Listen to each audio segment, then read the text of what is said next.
Okay, hello, greetings and welcome. All right, so now we're going to have a look at the area of spirit senses. I've done quite a few videos on developing spirit senses. Now I'm going to look at it purely from a quadrupolar magnet perspective. Now what is a quadrupolar magnet? Quad being 4, Akasha being the 5th. Quadrupolar allows the 5th, the Akasha, to awaken in the spirit. So we have spirit senses. The fire pillar is omnipotence, fire element, divine will. Air element, insight, understanding, to the ability to have knowledge of something and directly understand something without academically being taught it. You look at something, you see it, you feel it. Oh, I understand that. Then we have love, the water pillar. Understanding the air pillar.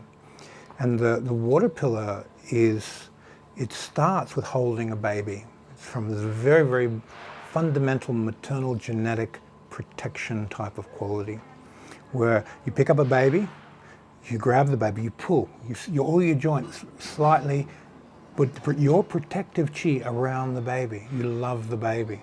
So there's a protective element. A lot of people think protection is fire element. Actually, it's water element, and then you apply the fire through the water to protect. Your protective chi is a magnetic field, not an electric field.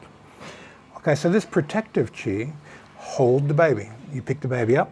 There's a quality of, I don't want to squash the baby. You're soft, you're gentle, your heart opens, you love, you care, you express all those qualities, you act in such a way to take care of the baby, provide all its needs, and the baby grows up into an adult. Now, that same quality of loving the baby in your awareness is how you treat everybody. Now, you don't treat everyone like a baby, but the underlying caring is there. So on a deep spiritual level, you care about people. Now, this moves up into a type of universal love, that you have a genuine feeling within you that everybody evolve themselves, that everybody have a better life, that everybody have pure thinking, pure feelings, pure actions, that everyone evolves and raises up in their experience, in their spiritual evolution. Now this is universal love. The universe wants everybody to evolve. The universe can only expand through the evolution of the individual. When the microcosm shifts, the macrocosm shifts. So everybody in the microcosm needs to evolve for the universe to expand. As the universe expands, it actually, on a microcosmic level, pulls everyone up and forces everyone to evolve. So there's a synchronistic relation. The microcosm is evolving. It's either caused by the will of the individual, or it's caused by the will of the macrocosm expanding and it's pulling people up. So the synchronicity between the micro and macro is very evident on cultivating the spirit qualities. And then we have omnipresence, the universal feeling of being connected to everything, being connected to the whole. So we have this field of consciousness, a oneness of everything that exists, and it's through this oneness that you have omnipotent experiences in the spirit. You have omniscient experiences within the spirit. You have universal love experiences within the spirit. You have all these qualities arising that are generating the quadrupolar magnet. Now what happens? Equanimity happens. The fire pillar puts the spirit into equanimity in the fire element, all the way from the spirit through the astral physical. The air element goes into equanimity. The water element goes into equanimity. The earth element goes into equanimity.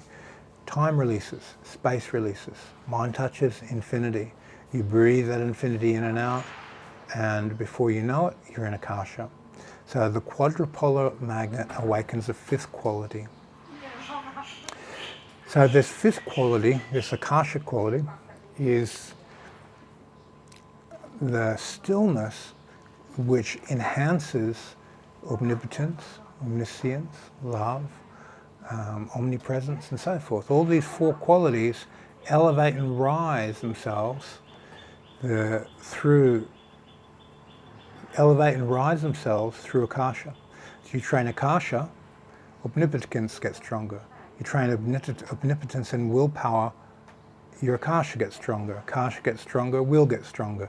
They fuel each other through the stillness of equanimity. So your equanimity is your primary goal. It's the only quality that takes you to the highest. And then the more you own equanimity, the higher you go. Remembering that when the Buddha went into Nibbana, he went through the form realms and said, I'm leaving this body. He went through the formless realms and announced, I'm leaving this body. He came back to the end of the fourth jhana, the bridge between form and formless, into equanimity. Then he entered into Nibbana.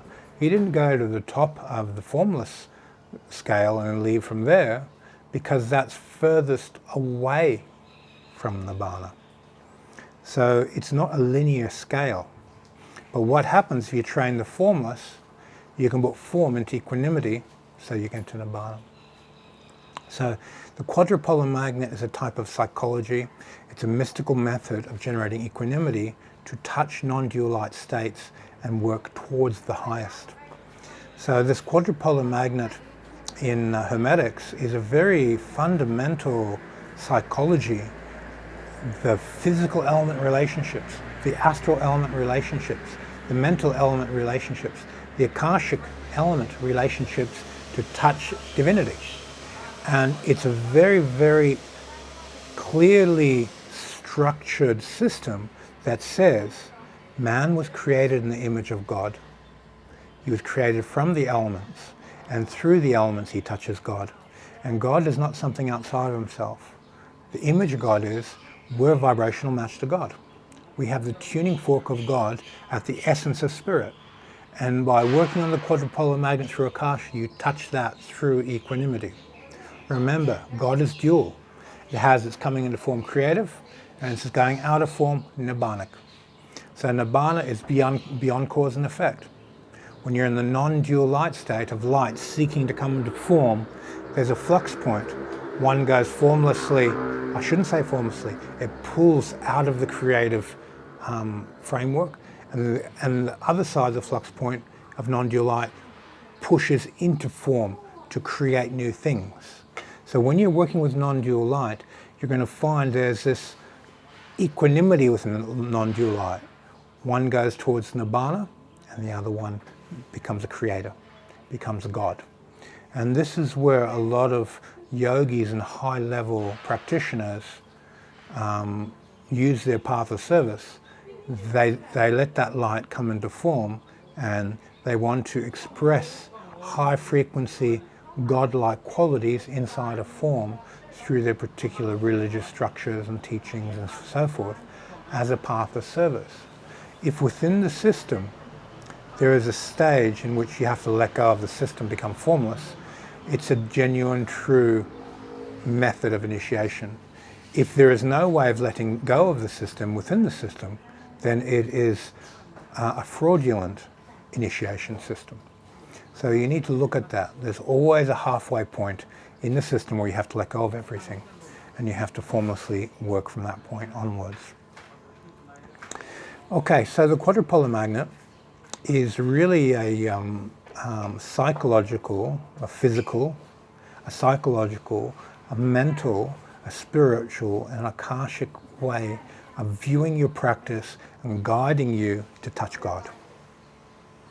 All right, so I hope this helps with those of you working on the quadrupolar magnet in Hermetics, and have been framing how you train, where you focus your effort, to have an equal effort on the physical elements, an equal effort on the astral elements, an equal effort on the mental elements, an equal effort on the equanimity inside Akasha, to work into non-dual light and develop yourself and get past the creative phase of non-dual light and move towards the releasing stage of non-dual light to get that deep nibbanic yearning. Thank you for your time, and see you on the next video.